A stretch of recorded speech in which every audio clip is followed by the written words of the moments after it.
Alrighty, so it's time to do the usual thing that we always do on Friday, and of course, is preview in terms of these games in what I think it's now match week number 6, as we're also going to cross over the 1 month period of the 2024 regular season, and also after this match week, this is where I'm going to be officially beginning to do my first emotion index of the season in the regular season. Technically, it's the second emotion index because I did one in the beginning of the season, but this, of course, will be the first one during the regular season to look at how each fan base feel like their team in the beginning of the season. I mean, while some fan base definitely are happy in terms of how their team have played, there are definitely some that are not happy and are pretty much near the level of panic in terms of how slow of a start that their franchise have got. And also, coming into this midweek, not only the fact that we get U.S. Open Cup second round action that is going to happen, NYCFC Champions Cup is back in the quarterfinals, so there's going to be some of these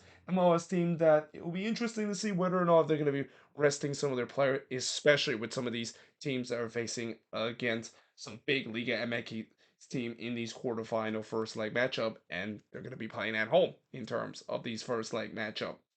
Now, we start off with the first one, which is the Philadelphia Union versus Minnesota United. By the way, there's going to be 13 games that's going to happen on Saturday. Two of them are matinee games, with the remaining being the night game. And then we have the lone matinee Sunday game that's going to be happening between Atlanta versus Chicago. But the first matinee game of the day is the Philadelphia Union versus Minnesota. So obviously Minnesota were one of the three teams that were very lucky to not play during international break, and somehow so what's even more lucky is that they're still at the top of the Western Conference. I mean, I don't know how they do it, but the Loons somehow are still at the top of the Western Conference and are still the only team in the West to have double-digit point with a 3-1-0 record. But now the tough schedule that they have in the beginning of this season is now going to have to now get them to the Philadelphia Union, who probably got a huge, massive jump start win last week against the Portland Timbers with a 1-3 and all record, as this game will start at 2 p.m. Eastern, 11 a.m. Pacific. All-time meeting 2-3-1 in favor of the Union. And so far this season for the Union, they had a 2-2 draw against Chicago, a 1-1 draw against Sporting KC, a 2-2 draw against Austin FC. The big win happened last week with them winning 3-1 against the Portland Timbers. For Minnesota, they of course got off to the season start well with a 2-1 win against Austin FC before drawing their defending MLS Cup champion 1-1 for their home opener. Then they got a very undeserved 3-2 win against Orlando City before they pull off probably the most impressive win of the season by winning 2-0 against LAFC. So yeah, this should be an interesting matchup. Keep in mind, even though Minnesota, of course, didn't play in almost 2 weeks, they technically did play a friendly against St. Patrick Athletic. And also, just because they had an off week doesn't mean that, yeah, it seems like this team is going to be short-handed again. I mean, I swear, this team has been just short-handed so much this season. Like, the only game that they're not short-handed is against LAFC, but it seems like injury concern is now once again problem for the Loons. Tapias looks like he's not going to be available in this game. Same with Zarek Valentin. But also the elephant in the room that is not going to be available in this game is Emmanuel Reyno. So it seems like he's not going to be ready to be back in the U.S.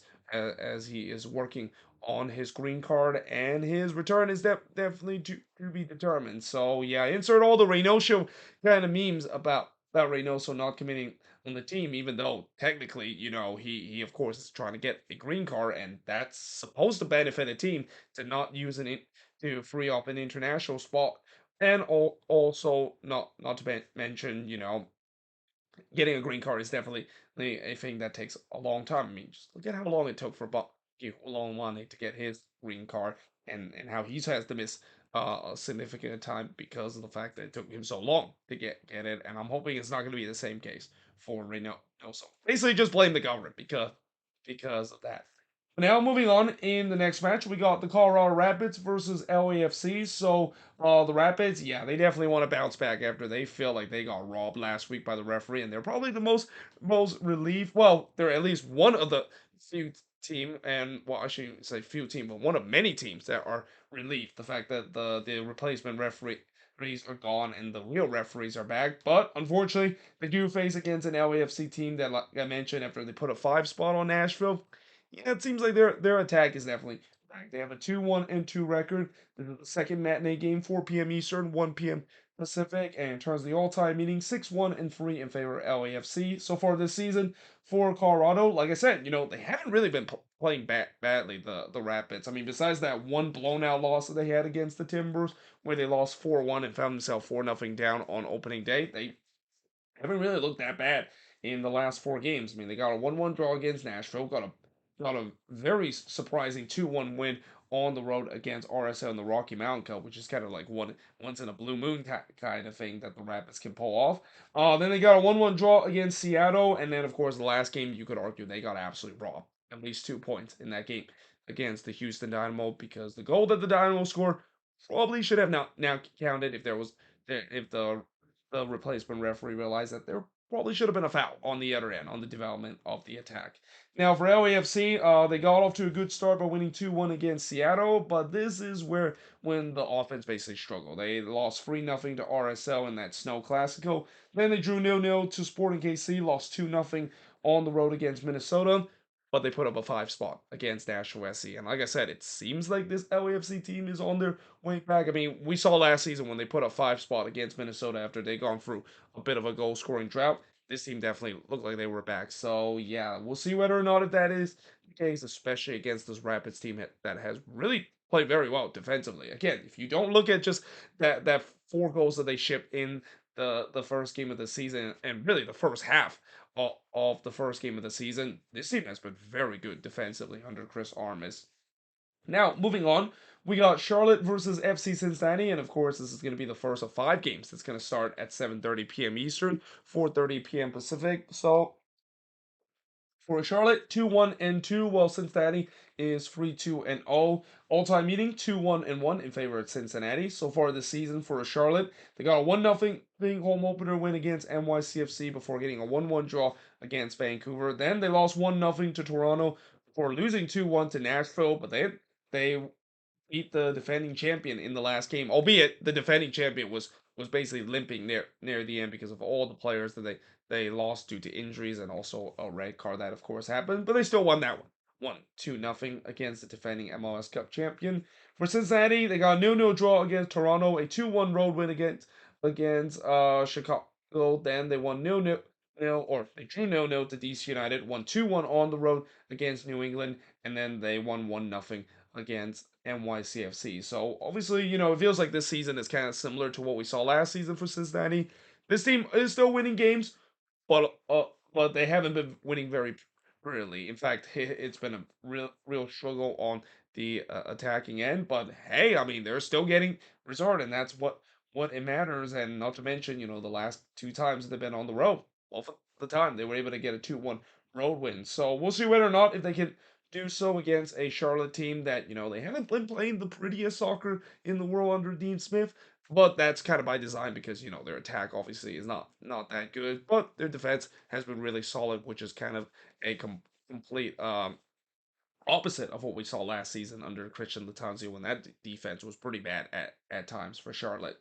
Now, moving on, we got DC United versus Montreal. So DC is 1-3-1, while Montreal is 2-1-1. And this is a very interesting matchup too, because it's been two first-year head coach that really has done very well in terms of their team. I mean, for DC, I know the record doesn't say it, but I think Troy Lesesne has done a really good job for this team. And the same for Laurent Wautois too, who they would definitely be very frustrated about the last game especially. They are probably also one of the team and probably the team that is the most happy. The fact that the real ref are back after they were involved the so-called Fail Mary game that we saw in MLS involving replacement referees. But in terms of all-time meeting, it's actually 10 apiece for both of these teams and 9 draw apiece. And so far this season, for Montreal, it was a 0-0 draw against Orlando City before they won 2-1 on the road against Dallas. Keep in mind, Montreal start the season in their first 6 games on the road because they decided to not play home games at Olympic Stadium in the early first couple of months as Montreal's still relatively cold to play outdoor. But before that, or after that, they got a massive 3-2 win against Inter Miami, and then of course the Fail Mary game happen, where they lost 4-3 in a very controversial way against the Chicago Fire. Which, again, as I mentioned, if there is a team that was very happy last week to not play and don't want to see the replacement referee again, it's got to be Montreal with the way that they had enough in terms of these replacement referee after just getting absolutely screwed over in that game against the Chicago Fire. Now for DC, they won 3-1 against New England, but that's kind of the only winning they've been doing. I mean, they've been getting a lot of draws, a 2-2 draw against the Portland Timbers, a 0-0 draw against FC Cincinnati, a 3-1 loss against Miami, even though I think the scoreline is a little misleading. I thought DC played very well in that game. And then they got a 2-2 draw on the road against St. Louis. And again, the reason why I say they've been impressive is that most of the team that they've faced has been relatively good team. And the fact that Troy Lesesne is still able to ride the ship and getting the resort that this DC team has, yeah, it just shows you how good he has done. And that, again, you can say the same thing about Laurent Courtois and the fact that realistically they probably should be 3-1-0 right now instead of 2-1-1 because of the Fail Mary game that happened in the last one. But it should be a very interesting matchup, and I would say maybe even a very underrated matchup between two of the teams that have first year head coach that really got off to a good start for their new club in the beginning of the season. Now, moving on, in terms of the next game, we got Inter Miami versus NYCFC. So Inter Miami, of course, one of those teams that is going to be involving the CONCACAF Champions Cup. They play against Rayados at home in a couple of days. So that basically means is that there's a question of whether or not if Messi is going to be available in this game.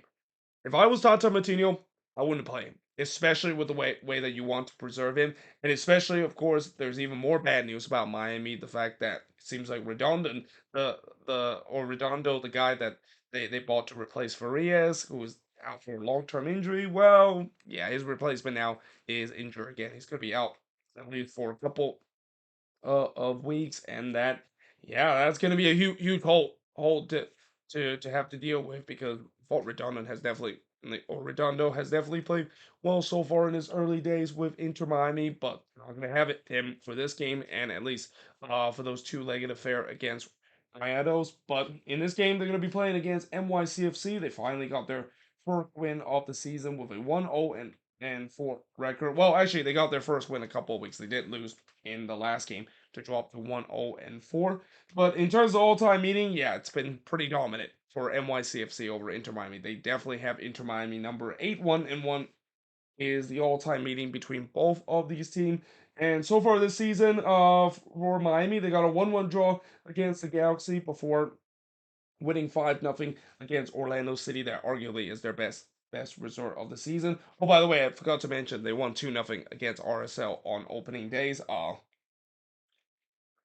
forgot that they, of course, played on opening day. So yeah, that I probably should have put that in terms of the opening days of this game. But after that, they won 3-2 again, or they lost 3-2 to Montreal at home before winning 3-1 against DC United. But their previous game is arguably their worst game of the season. I mean, in this game they lost 4-0 to the New York Red Bulls, and that was not a pretty game whatsoever by Miami. Probably one of the worst games that they play under Tata Martino. Now for NYCFC, they won or they lost 1-0 to Charlotte before losing 2-0 on the road to St. Louis. Then they lost 2-1 to the Portland Timbers. This is when the Nick pushing out kind of drum was banging louder and louder, but it definitely banged a little less louder when they won 2-1 at home against Toronto for their first win. But they did lose 1-0 to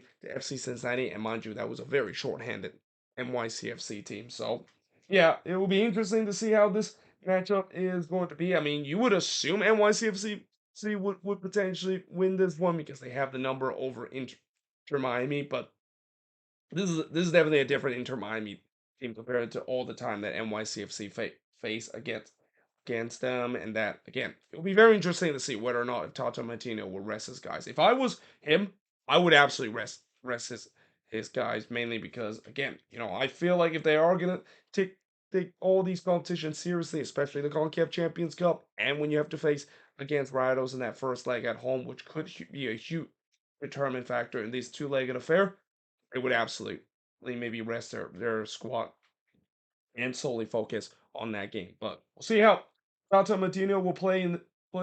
We'll figure how things are going to go in this game. But moving on in the next one, we got Orlando City versus the New York Red Bulls. So Orlando 1-1-3, while the Red Bulls is 3-1-3, and both of these teams are definitely having a complete opposite of how their season has gone. But in terms of all-time meeting, 9-2-9 is the all-time meeting. 9 wins apiece, 2 draws apiece. So far this season for Orlando, well, it hasn't been great. They drew 0-0 to Montreal before getting absolutely destroyed by their Floridian rival Miami 5-0. But and then they of course took a crushing 3-2 loss at home against Minnesota before they did win 2-0. Well, actually, they did win 2-0 against Austin, but then recently they lost 2-0 on the row against Atlanta United. Again, goal scoring has been a huge problem for this Orlando City side because have only scored 4 goals in the first 5 games of the season, and they also have allowed a lot of goals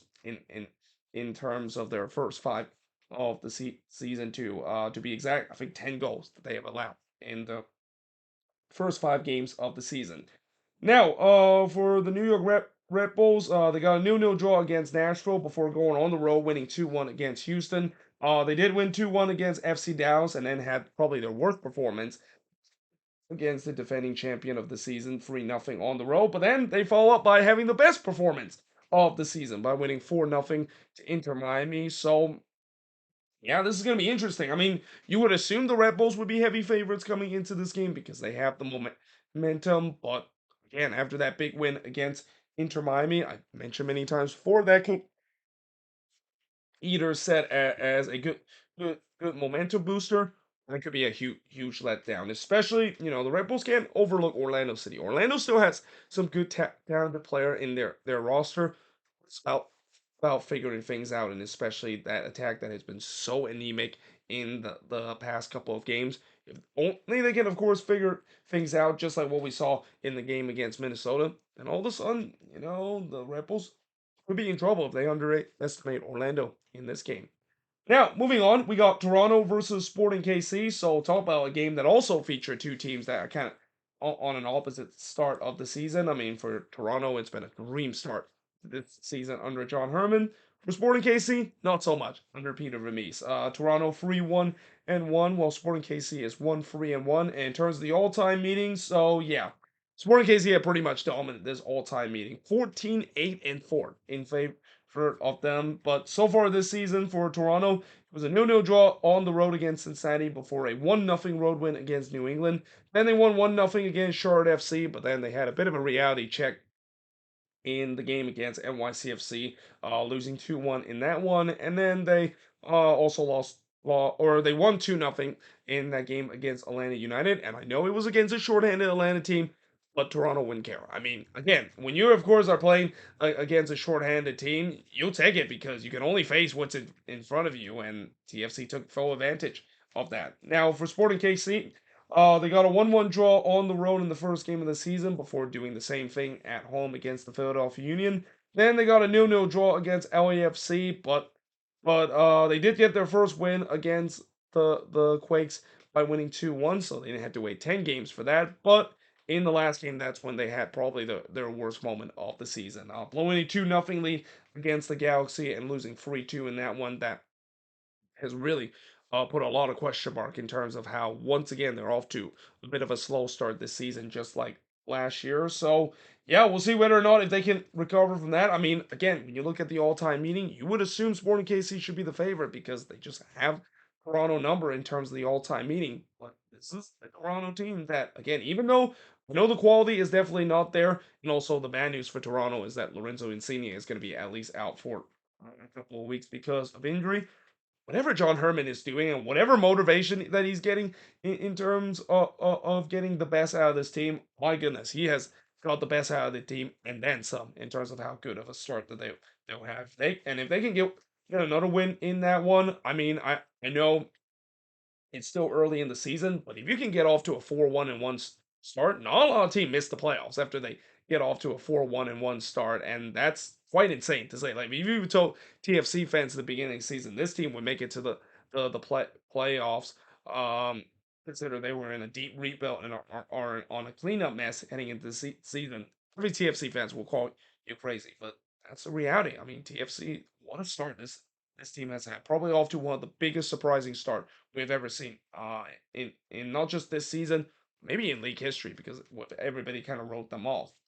Now, moving on in the next match, we got Austin FC versus FC Dallas. So this, of course, I believe it's the first Copa Tias matchup, but unfortunately, yeah, the first Copa Tias matchup might as well call it the Desperation Derby or the Desperation Tias matchup because for Austin, yeah, we talk about how bad they are. 0-3-2 is their record, while Dallas not faring any better, 1-0-3, and after getting an opening weekend win. They have lost 3 games on the bounce. But the good news is they, of course, did get an off week last week, and they are another team that I think they're very happy to have an off week because it's pretty clear that Nico Estevez is going to have to figure things out and see what has gone wrong for a team that should be doing a whole lot better than what they are right now. Now, this, of course, is the first of, I believe, 4 games, or no, 3 games that's going to start at 8:30 p.m. Eastern, 5:30 p.m. Pacific. In terms of the all-time meeting, 5-2-2 in favor of FC Dallas, and so far this season, for Austin, it has not been great. They lost 2-1 at home against Minnesota before drawing 0-0 to the Seattle Sounders. They did drew 2-2 to St. Louis and then drew 2-2 against the Philadelphia Union, which no scoreline.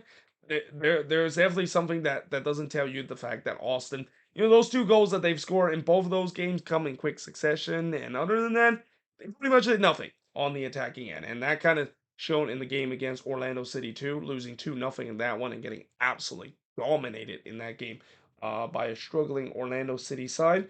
Whereas for FC Dallas, again, besides their opening weekend win against the San Jose Earthquakes, it has just completely fallen off the cliff for this Dallas team. They lost 2-1 at home against Montreal, lose 2-1 on the road to the New York Red Bulls, and then they lost 3-1 at home against the Vancouver Whitecaps. And again, home form has been one of the strongest thing for Dallas for the past couple of years, and the fact that they've already lost twice this season at home is definitely a huge concern. Now, obviously, the good news is that they get to play against, as I mentioned, probably the worst team in the league, that is Austin FC. But again, both of these teams are definitely not off to a good start, and that I'm pretty sure that both of these well, for Dallas, obviously they want to shake off the bad start, but for Austin, I'm pretty sure they're just fighting for Copa Haas kind of bragging rights, and they want to retain that trophy. So yeah, we'll see how this game is going to turn out. Don't be surprised, this could be a feisty kind of game, and that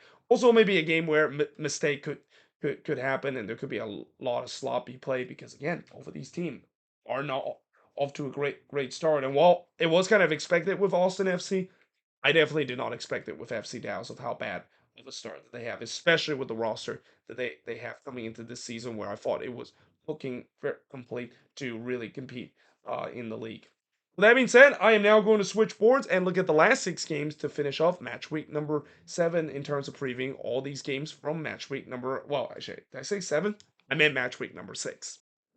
So moving on, we got the Houston Dynamo versus the San Jose Earthquakes, and I'm wearing Dynamo for this preview because just like I said about a couple of weeks ago when Sporting KC play against the San Jose Earthquakes, I almost kind of guarantee the fact that the home team is going to beat the Quakes because just like Sporting KC, Houston pretty much have owned the Quakes whenever they play at well, it used to be called BBVA Compass Stadium, but now it's called Shell Energies Stadium, and I will also take full responsibility, and I would also apologize in advance to Dynamo fans if they're going to be very mad at me for jinxing them in this preview by wearing the jersey, and pretty much also almost guaranteed that they will get a win against the Quakes, especially with the fact that the Quakes seems like they maybe are starting to turn things around a little bit after getting their first win the season in the last game. But nevertheless, it was a 2-1-1 record for the Dynamo, while the Quakes 1-0-4 in terms of all-time meetings, 17-4-10 in favor of the Dynamo. And so far this season, I mean, again, the reason why this is a bit of a risky gamble to say the Dynamo will guarantee a win is because the Dynamo, they haven't really got off to a decent start. Well, I wouldn't say they haven't got off to a decent start. They have a decent record, but it hasn't really been pretty for them in terms of how they've been playing. It was a 1-1 draw against Sporting KC, a 2-1 loss to the Red Bulls at home, a 1-0 home win against the Timbers, and then a very controversial 1-0 road win against the Colorado Rapids. Whereas for the Quakes, a 2-1 loss to FC Dallas, a 3-1 home loss in the Cali Clasico against the Galaxy, a 2-0 home loss to Vancouver, a 2-1 road loss to Sporting KC, before finally getting their first win of the season against the Seattle Sounders in the last game. And again, take full responsibility if the Quakes somehow pull this off and get their first win against the Houston Dynamo of what seems like it's been forever. Like, I don't even remember the last time the Quakes were able to go to Houston and able to get all 3 points and maybe even a point too, because I don't remember last time that has happened. That just shows you how dominant the Dynamo has their number against the Quakes whenever this game is playing in Houston. But we shall see. We'll see how this, of course, is going to turn out. Something tells me, after yes, they got a good win against Seattle, and it feels like maybe things are turning around with them playing much better in the last two games. But now it's going to be interesting to see whether or not if they can once again replicate this on the road, especially against a Dynamo team that I would assume it's a beatable team because they're not playing relatively well, especially kind of playing that boring Ben Olsen kind of style of soccer. But this is the San Jose Earthquakes we're talking about, and again, whenever they play on the road against Houston, it's pretty much always going to be almost an automatic L. Now, moving on, we got Nashville versus the Columbus Crew. So Nashville 1-3-1, while Columbus is 3-1-1, and Columbus is also one of those teams that's going to be involving in the CONCACAF Champions Cup. So you wonder whether or not if they are going to maybe rest some of their starters, especially when they also have a relatively big matchup in their CONCACAF Champions Cup matchup against the almighty Tigres. But in terms of the all-time meeting, 3-2-2 in favor of Columbus. And so far this season for Nashville, well, a lot of draws. 0-0 draw to the Red Bulls, a 1-1 draw against Colorado, a 2-2 draw against the Galaxy, a 2-1 home win against Charlotte, but then they had their worst game of the season last week by losing 5-0 to Nashville or to LAFC.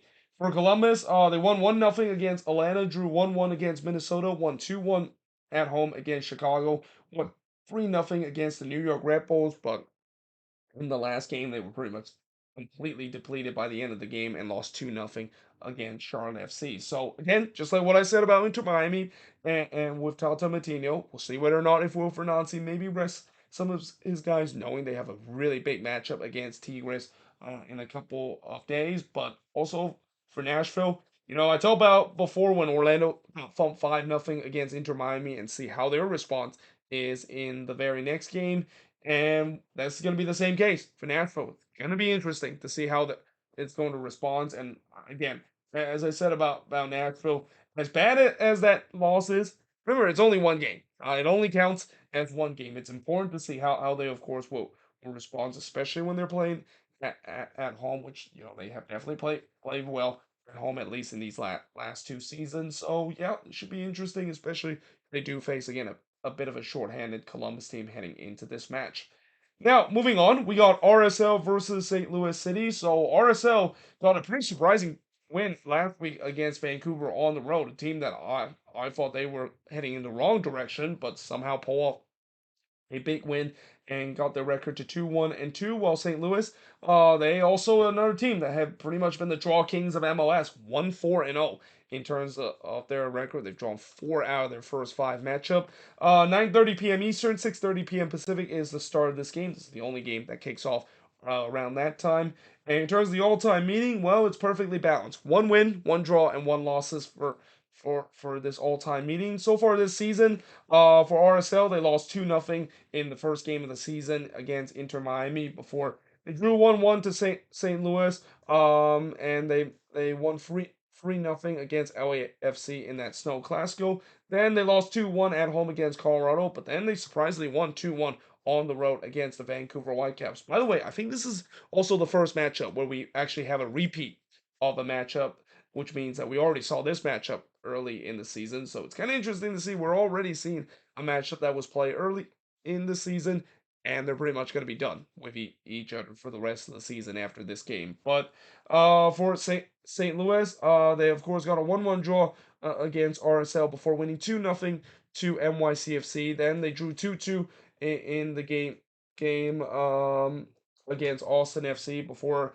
they were involved in probably the most exciting game of the season, a free draw against the Galaxy, and then they drew 2-2 against DC United in a game where they absolutely will feel like they dropped 2 points in that game with the way how they dominate DC in that one. So yeah, we'll see how they will play in this game against RSL, and especially again, for RSL, interesting whether or not if that last game was maybe a turning point of maybe they won't suck as much as what we thought that they were going to be, or heading into a downhill direction as what we thought that they were in at least their previous both games after losing. So now moving on, we got LA versus the Seattle Sounders, and that of course is the Galaxy versus the Seattle Sounders, and both of these teams are pretty much in the complete opposite reign in terms of watchability. While the Galaxy is probably the most watchable team right now in MLS, you can't say the same about the Seattle Sounders. They're probably the least watchable team and one of the most boring team to watch. Though obviously Austin fans would love that,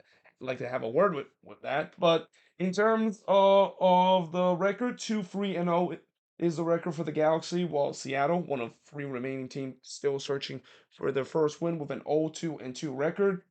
This, of course, is the first of two games, and this is the other game that starts at 10:30 p.m. Eastern, 7:30 p.m. Pacific. But in terms of the all-time meetings, Seattle does have a slight edge with a 17-13-16 record over the Galaxy. And so far this season, again, all these games the Galaxy have played has just been absolutely insane.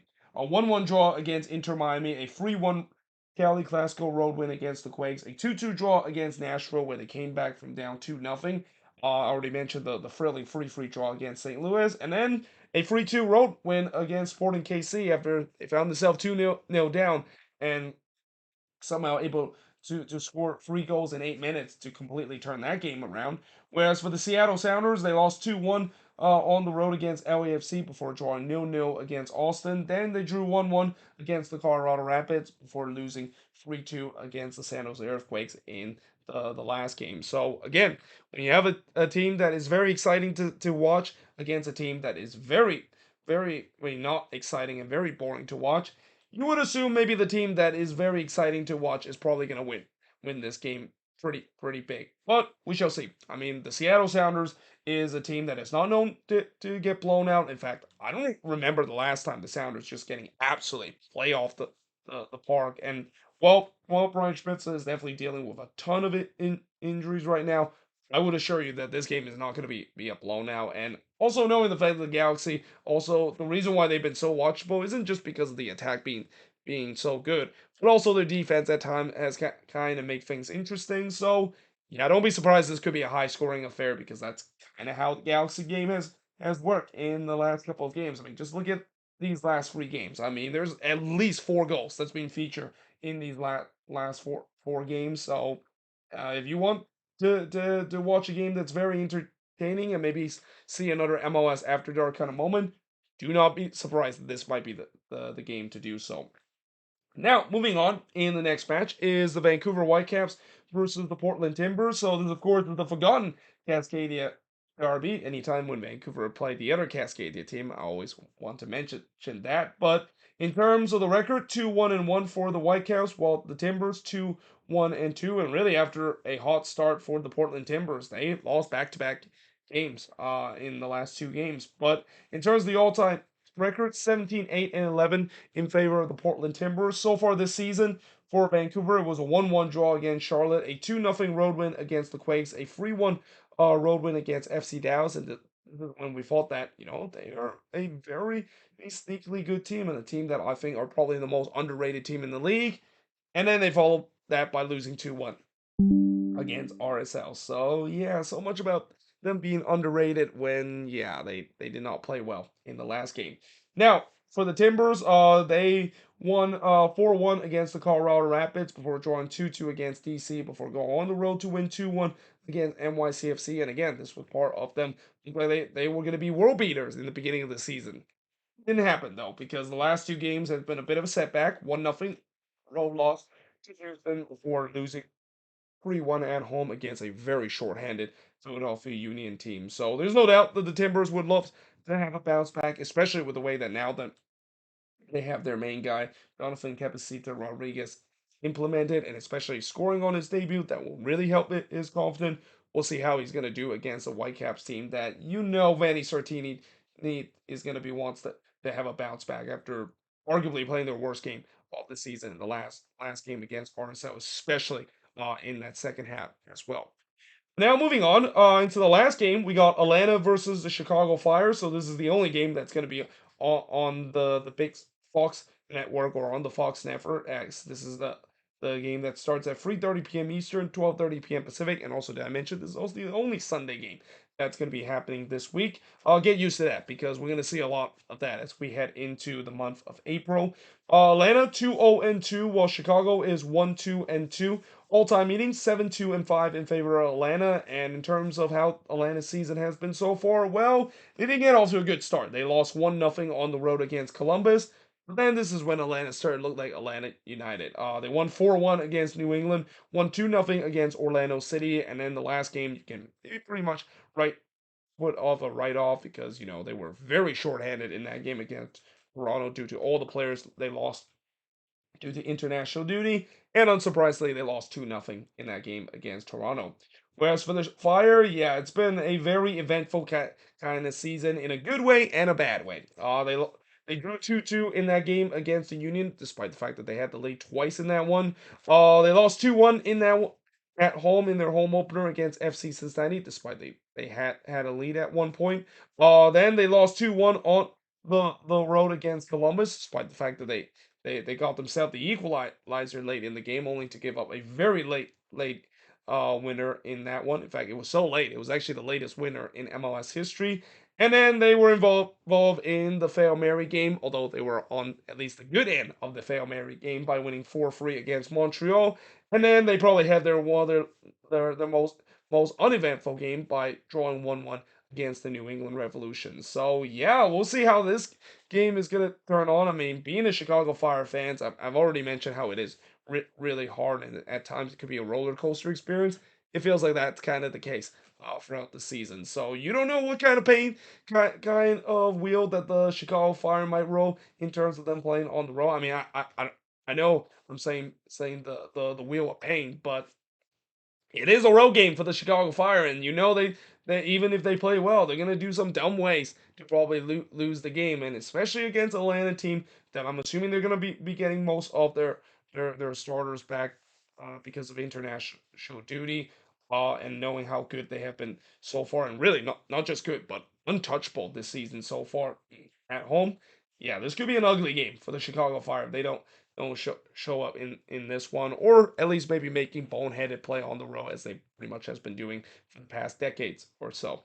But there you have it. That is pretty much it in terms of looking at all of these games from match week number 6. As always, let me know in the comments below what do you think of all of these games, and as always, let me know in the comments below your prediction for all 14 of these games. But until then, hope you guys enjoyed this video. If you do, make sure you guys leave a like, smash the subscribe button, and yeah, I of course will see you guys next time.